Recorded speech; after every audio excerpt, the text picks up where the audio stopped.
मातृशक्ति व दुर्गा वाहिनी का शौर्य संचलन। नागदा। विश्व हिंदू परिषद मातृशक्ति सिंदूर यात्रा एवं दुर्गा वाहिनी बालिकाओं का शौर्य संचलन रविवार को नगर के मुख्य मार्गों से निकला। कार्यक्रम से पूर्व दीनदयाल चौक पर सभा आयोजित हुई, जिसमें केंद्रीय दुर्गा वाहिनी संयोजिका पिंकी दीदी पंवार का ओजस्वी बौद्धिक मुख्य आकर्षण रहा। उन्होंने कहा कि भविष्य में हिंदू स्त्रियों को जौहर जैसी परिस्थितियों का सामना न करना पड़े, इसके लिए हर घर तक परिषद के विचार पहुंचाना आवश्यक है। सभा का संचालन दुर्गा वाहिनी जिला संयोजिका रानी व्यास ने किया और आभार मातृशक्ति जिला संयोजिका रेणु चौधरी ने व्यक्त किया। इस अवसर पर प्रांत संयोजिका ज्योति प्रिया दीदी, विहिप जिलाध्यक्ष ओजित सोलंकी, मातृशक्ति संयोजिका रेणु चौधरी मंचासीन रहीं। कार्यक्रम में दुर्गा वाहिनी सह संयोजिका सुमन दत्त, जिला विद्यार्थी प्रमुख बुलबुल पंवार, प्रखंड संयोजिकाएं संध्या खेरवार, जय श्री भाटी, सेवा प्रमुख सीमा चौहान, बाल संस्कार प्रमुख रंजना लोधी, सत्संग प्रमुख किरण जोशी, गीता यादव व खुशी अग्रवाल सहित बड़ी संख्या में कार्यकर्ता उपस्थित थे।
अगर कोई बीमार हो जाता था तो इतना बड़ा कुटुंब होता था कि दादा है, दादी है, ताऊ है, चाचा है, चाची है, बुआ है, बहुत बड़ा परिवार।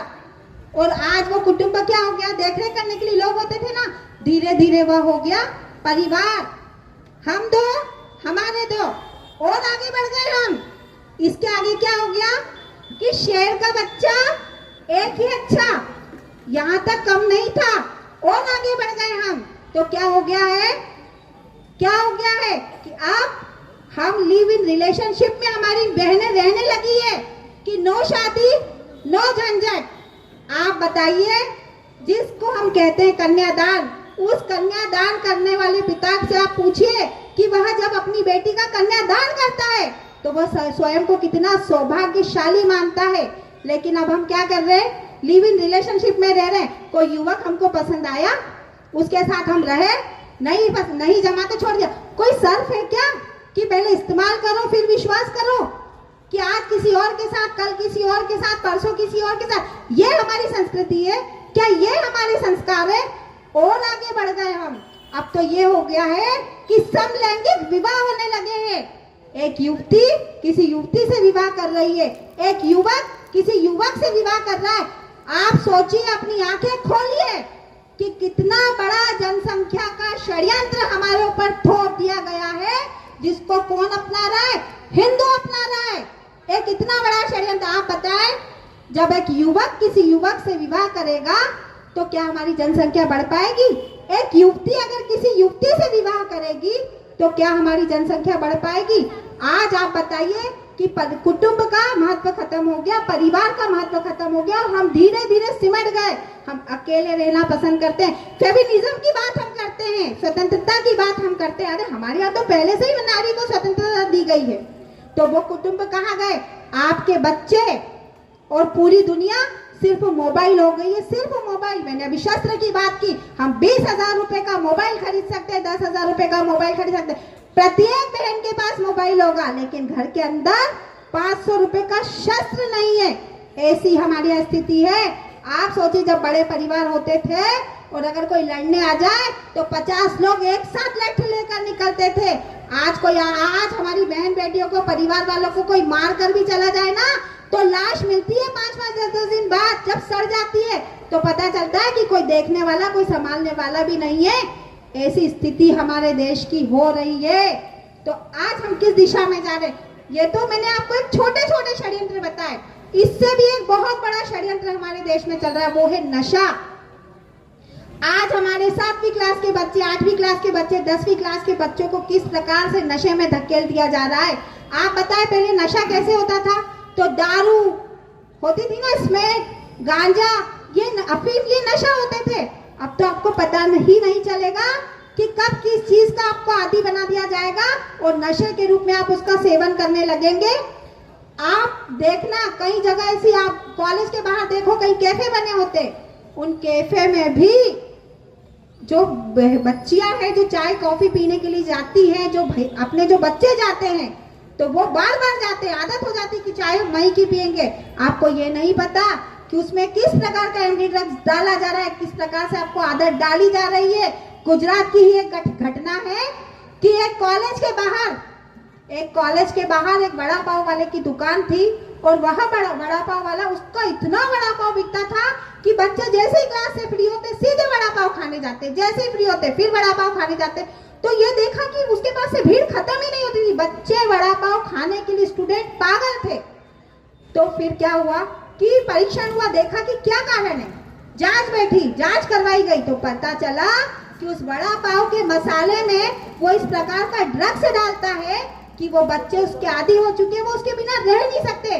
जैसे बिना दारू के दारू वाले नहीं रह सकते ना, ऐसे बच्चे छटपटाते कि खाना है। तो कहीं न कहीं इस प्रकार से हमको यह स्थिति पैदा की जा रही है। अभी मैंने आपसे लव जिहाद की बात की कि लव जिहाद हमारे इतना बड़ा षड्यंत्र है। आज जिस अजमेर शरीफ की दरगाह पे हमारी सबसे ज्यादा हिंदू बहनें माथा टेकने के लिए जाती है, उसी अजमेर में एक बहन का किसी ने वीडियो बनाया, कॉलेज की बहन को प्रेम जाल में फंसाया, वीडियो बनाया उसके माध्यम से कि अगर तूने नहीं किसी अपनी सहेली को लेकर आई तो मैं ये वायरल कर दूंगा। दूसरी को बुलाया, तीसरी को बुलाया, चौथी को बुलाया। 250 बहनें, सोफिया कॉलेज की 250 बहनें ऐसे षड्यंत्र का शिकार हुई है।